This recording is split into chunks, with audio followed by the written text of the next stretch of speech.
Simposium 7 ini akan dipandu oleh moderator yang terhormat Dr. Nilu Sartika, spesialis THTKL M Biomed. Sebelumnya, izinkan saya membacakan CV singkat dari moderator terlebih dahulu. Dr. Nilu Sartika, spesialis THTKL M Biomed, lahir tanggal 9 Juli 1985. Beliau mendapatkan gelar dokter umum di Fakultas Kedokteran Universitas Wijaya Kusuma, Surabaya, kemudian melanjutkan pendidikan spesialis THTKL di FK Udayana Denpasar. Saat ini beliau menjabat sebagai staf medis dan staf divisi alergi imunologi THTKL FK Udayana. Kemudian beliau juga menjadi anggota dari beberapa organisasi THTKL di Indonesia maupun di luar negeri. Baiklah, tanpa memperpanjang waktu, kepada moderator kami persilakan dengan hormat. Terima kasih, MC. Assalamualaikum warahmatullahi wabarakatuh. Salam sejahtera untuk kita semua. Terima kasih atas perkenalannya.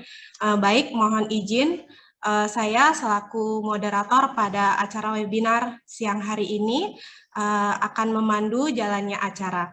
Untuk mempersingkat waktu, kita akan mulai mengundang para pembicara yang sudah expert di bidang alergi imunologi.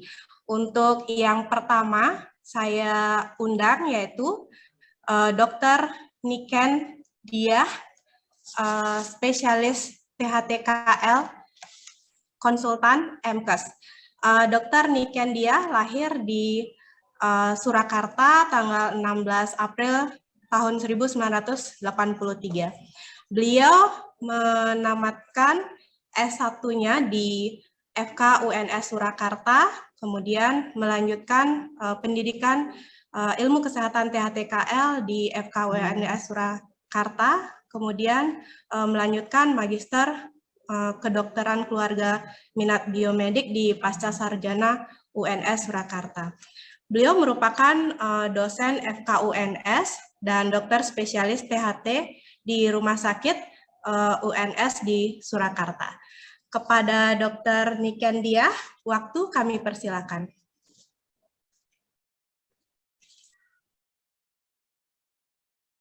Selamat siang, menjelang sore. Terima kasih kepada moderator Dr. Sari, spesialis THTKL. Pada siang hari ini, saya akan menyampaikan topik tentang patofisiologi rinitis alergi. Slide. Seperti kita ketahui, definisi dari rinitis alergi sendiri yaitu penyakit atopik dengan gejala bersin-bersin, kemudian hidung tersumbat, adanya rhinore yang jernih, dan adanya gejala pruritus hidung. Rinitis alergi didasari oleh respon imun yang dimediasi IgE yang melawan antigen yang dihirup pada fase cepat dengan fase lambat yang dimediasi leukotrien. Perkembangan teori saluran napas terpadu telah mengklasifikasikan rinitis alergi sebagai komponen respon alergik sistemik dengan kondisi terkait lainnya seperti asma dan dermatitis atopik. Slide. Beberapa faktor risiko tentang rinitis alergi, di mana adanya riwayat keluarga dengan riwayat atopi, kemudian jenis kelamin pada laki-laki, adanya IgE spesifik alergen, kemudian IgE serum lebih besar dari 100 IU atau mililiter sebelum usia 6 tahun, dan status sosial ekonomi yang lebih tinggi. Di mana salah satu risiko terjadinya rinitis alergi biasanya terjadi pada anak dikarenakan faktor makanan atau susu formula yang diberikan lebih awal atau paparan berat terhadap rokok di tahun pertama kehidupan. Untuk sampai saat ini belum ada korelasi yang signifikan adanya faktor polusi dengan perkembangan rinitis alergi itu sendiri. Slide.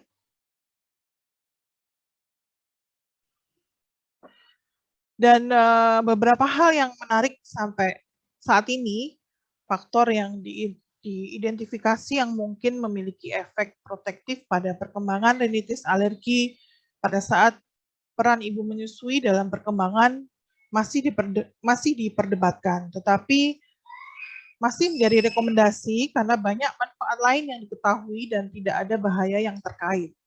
Dan dihipotesiskan di beberapa penelitian bahwa paparan hewan peliharaan ini dapat menyebabkan toleransi kekebalan. Dan ada satu penelitian yang mengatakan bahwa ada minat yang berkembang pada efek pertanian, pada perkembangan alergi, dan penelitian meta-analisis dari 8 penelitian menunjukkan bahwa risiko 40% lebih rendah pada subjek yang pernah tinggal di pertanian selama tahun pertama kehidupan mereka. Next. Ya, seperti kita ketahui bahwa patofisiologi terjadinya rinitis alergi selalu diawali dengan adanya sensitisasi alergen, di mana APC menerima dan memproses alergen yang masuk melalui MHC2, dan MHC2 berperan sebagai ligan sel T reseptor CD4+, membantu dalam peran diferensiasi menjadi T helper 2.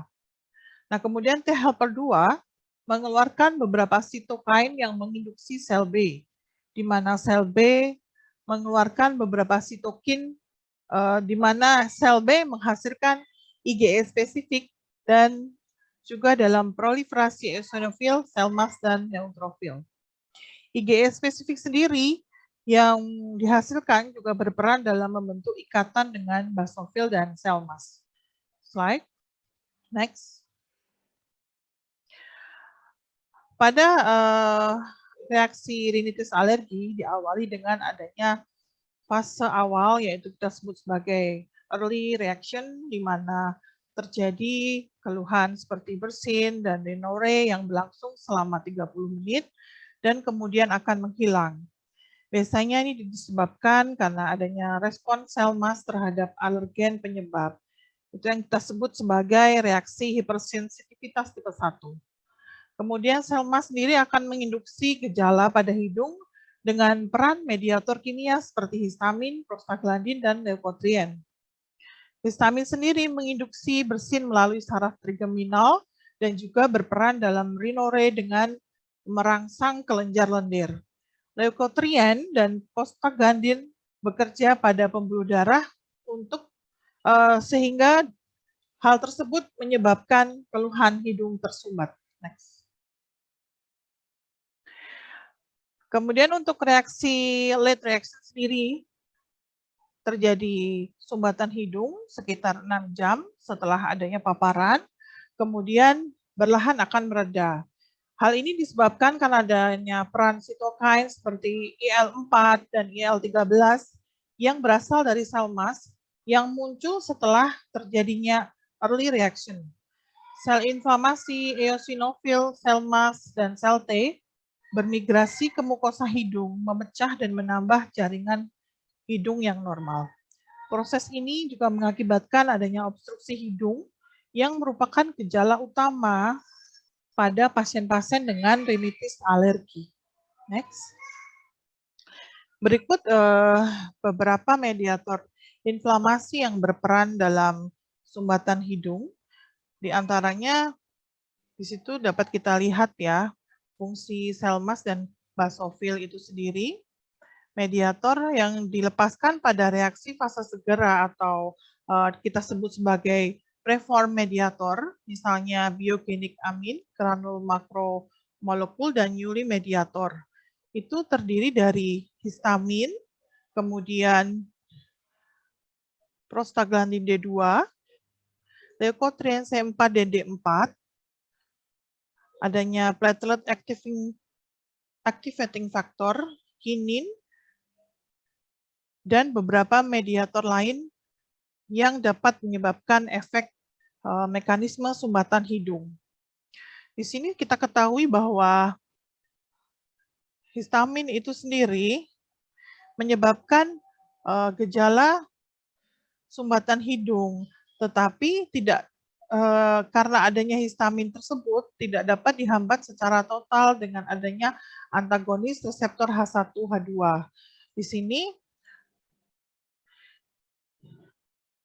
peran dari histamin itu sendiri yaitu menstimulasi sel-sel endotel untuk mensintesis relaksan yang bekerja pada pembuluh darah seperti PGI2 dan nitrik oksid yang menyebabkan vasodilatasi serta menyebabkan keluhan gejala sumbatan hidung. Dan untuk prostaglandin sendiri, prosesnya dia dilepaskan oleh sel mast dan basofil, kemudian akan terikat pada reseptor di pembuluh darah yang menyebabkan terjadinya vasodilatasi. Dari beberapa studi perbandingan bahwasanya menunjukkan bahwa PG2 10 kali lebih poten daripada histamin dalam menimbulkan gejala sumbatan hidung. Nah, beberapa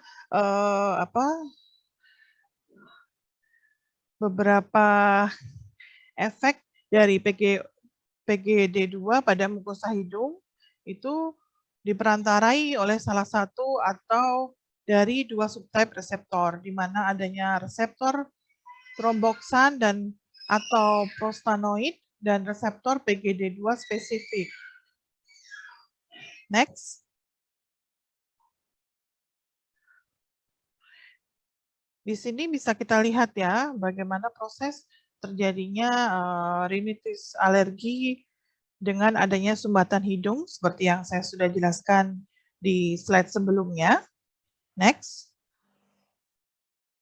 Nah, selain dari adanya keluhan dari sumbatan hidung, pada rinitis alergi juga terjadi gangguan seperti bersin-bersin dan hidung gatal, di mana pada inflamasi yang menyebabkan gangguan rinitis alergi yang sifatnya persisten, kita bisa dapatkan bahwasanya ada beberapa proses remodeling yang terlibat di situ. Seperti yang sudah saya cantumkan, di mana terjadi tissue remodeling yang berperan yaitu TGF alfa, TGF beta 1, VGF2, VIGF, MMP9, TMMP1, IL13 dan IL17. Kemudian untuk kerusakan pada barier di daerah epitel sendiri menyebabkan respon stres dan menyebabkan aktivasi dari oksigenasi proinflamasi terjadi, menyebabkan faktor transkripsi dari aktivasi proinflamasi itu sendiri. Kemudian adanya epitel yang hilang, di mana proses itu melibatkan adanya rilis dari MBP dan ECP dan EPO. Next. Ini proses dari remodeling pada rinitis alergi. Bisa kita ketahui ya di sini bahwa yang terlibat adalah IGFR. Kemudian adanya VEGF-A dan VEGF-C, di mana menyebabkan proses angiogenesis dan limfopangogenesis. Kemudian IL-13 berperan juga di sini sebagai proses proliferasi pada daerah myelofibroblast. Di sini juga ada proses di mana TGF beta dan IGFR-nya menyebabkan produksi dari kolagen 2 dan 3 seperti laminin, transin, dan patoglisen. Kemudian hal tersebut jadi satu sistem di mana proses terjadinya rinitis alergi tersebut bisa menyebabkan adanya gangguan pada obstruksi hidung maupun gangguan pada gejala seperti hidung tersumbat, kemudian adanya gatal di hidung, adanya bersin-bersin. Next. Nah, ini secara ringkas dari patofisiologisnya terjadi proses terpapar alergen yang sama, kemudian diikat oleh IgE di sel mast, kemudian adanya degranulasi atau pecahnya sel mediator, kemudian hal tersebut akan melepaskan PGD2, LTD4, LTC4, bradikinin, sitokin, dan histamin, di mana histamin merangsang reseptor H1 pada ujung saraf medianus, sehingga hal tersebut yang menyebabkan rasa gatal pada hidung dan bersin-bersin. Kemudian mukosa dan sel goblet mengalami hipersekresi, di mana hal tersebut menyebabkan keluhan rhinore. Dan adanya vasodilatasi sinusoid itulah yang menyebabkan keluhan hidung tersumbat pada pasien-pasien rinitis alergi. Next.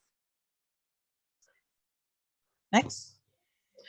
Ini seperti yang sudah kita bahas di awal ya, bahwasanya reaksi alergi terjadi reaksi cepat dan lambat, kemudian adanya inflamasi neurogenik di mana dia epitel saluran nafas rusak sehingga menyebabkan serabut saraf sensori terstimulasi dan terjadi retrograde axonal refleks. Ada juga yang kita sebut sebagai hiperresponsivitas non-spesifik di mana terjadi infiltrasi eosinofil dan mukosa hidung sehingga menyebabkan mukosa menjadi hiperaktif terhadap stimulasi normal, sehingga hal tersebut yang merangsang terjadinya pasien-pasien rinitis alergi terjadi bersin, rhinore, hidung gatal, dan obstruksi. Next. Berikut klasifikasi rinitis alergi berdasarkan area. Di sini seperti kita ketahui terbagi menjadi sifat berlangsungnya yaitu intermittent, kurang dari 4 hari atau per minggu atau lebih kurang dari 4 minggu. Kemudian untuk rinitis alergi persisten sendiri lebih dari 4 hari atau per minggu dan lebih dari 4 minggu. Dan untuk tingkat ringannya penyakit kita bagi menjadi 2, ringan dan sedang berat, di mana yang membedakan adalah ada tidaknya gangguan untuk aktivitas sehari-hari. Kemudian apakah terdapat gangguan pada saat tidur. Pada anak-anak biasanya terjadi gangguan pada saat beraktivitas bermain, remaja pada saat sekolah, ataupun pada usia dewasa saat bekerja.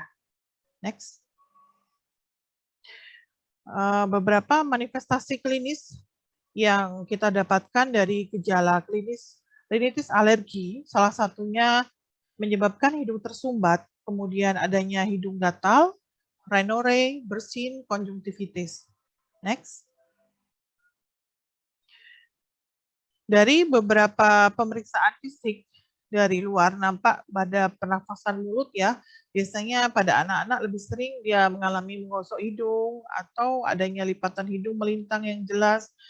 Kemudian sering kita dapatkan allergic signer yaitu lingkaran hitam di bawah mata yang disebabkan oleh karena hidung tersumbat. Dan pada pemeriksaan hidung biasanya nampak mukosa hidung yang pucat, kemudian ada sekret tipis atau bening jernih, dan pada pemeriksaan endoskopi juga dapat dipertimbangkan untuk menilai kelainan struktural termasuk deviasi septi, ulcerasi hidung maupun adanya polip hidung. Next. Jadi hal-hal apa yang harus kita lakukan, kita edukasikan kepada pasien-pasien kita, yaitu salah satunya menghindari alergen, di mana menghindari alergen merupakan pengobatan lini pertama pada rinitis alergi, misalnya pada tungau, debu rumah, jamur, hewan peliharaan, serbuk sari, dan biasanya alergi tungau itu kita dapatkan pada sekitar kita dengan cara menutup kedap alergen dan menjaga kelembapan. Salah satunya pada spray-spray saat kita tidur seperti itu. Kemudian dari ya. Mohon maaf Dokter Niken, untuk waktunya lagi 1 menit ya. Oke, next. Untuk tata laksana sendiri ya, kita bagi menjadi antihistamin, kemudian kortikosteroid intranasal, ekotrian reseptor antagonis, kemudian imunoterapi alergen. Next. Ini tata laksana lain, dekongesan oral itu sesuai dengan efek samping ya. Jadi kontraindikasi pada hipertensi, tidak terkontrol, dan penyakit arteri koroner parah. Dekongesan intranasal membawa risiko rinitis medikamentosa dan kortikosteroid oral pada rinitis alergi yang refraktor terhadap antihistamin oral dan kortikosteroid intranasal. Next. Ini tata laksana ya algoritma pada pasien-pasien yang tidak diobati, bisa dilakukan pada remaja di atas 12 tahun dan dewasa, kemudian kita evaluasi dengan fast. Next. Ini untuk algoritma pada pasien-pasien yang terobati, jadi sudah pernah kita lakukan tata laksana sebelumnya, itu akan ada perbedaan di sini, nanti mungkin bisa dibahas lebih detail di sesi selanjutnya. Next. Dan untuk prognosis sendiri, biasanya rinitis alergi memuncak pada masa remaja dan secara bertahap menurun seiring dengan bertambahnya usia.